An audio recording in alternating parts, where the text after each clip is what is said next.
Sandy Barter will spend this Christmas wondering what happened to her husband's remains.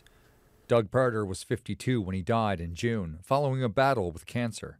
He was waked, had an open casket funeral, and then cremated at Country Haven Funeral Home. His ashes were shared among family members, but everything didn't go as planned. You know, there's an urn with his remains, some of his remains in it somewhere that we're never going to find. We're never going to find them. I know we're never going to find them because, like I say, Country Haven would have to admit to giving me the wrong urn if they find the right urn, and that's not going to happen. The Barters had an urn engraved at a shop in Corner Brook. Doug's sister Lynn and her husband said they checked the engraving to ensure it was correct before leaving it with Country Haven. They got it back in a bag. But when the family later opened the bag, they discovered a problem: the wrong urn.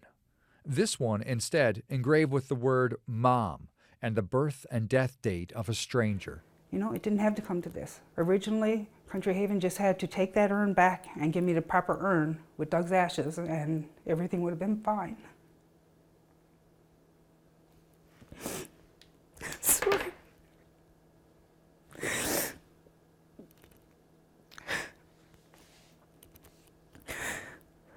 It's just really hard because I miss him so much. The Barters went online to see if they can find out who that urn belonged to. They found the obituary of a woman with the same birth and death dates who was also cremated at Country Haven. They reached out to her family, who was also surprised. It's shocking. Like it's I don't know how to explain it. It's like everything just ripped open all over again. Anderson said the funeral home told her the urn didn't come from there. At first, she considered that a possibility, but the more she thought about it, the less sense it made. There's a lot of different people out there, but no one's going to come up with something like that. It's her death date, her birth date on there. How is it not my mom? I just want her back. I want her ashes. What motivation would we have to make up something that it's just outlandish?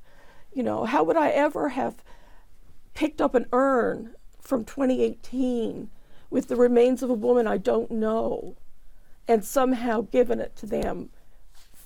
For what purpose? It's a ridiculous thing. Lynn Barter said they've lost all faith in the funeral home.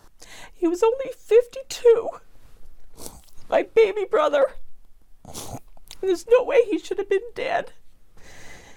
And then for them to treat his remains and his family that way was just shocking to me. It was appalling and really, really hard to deal with.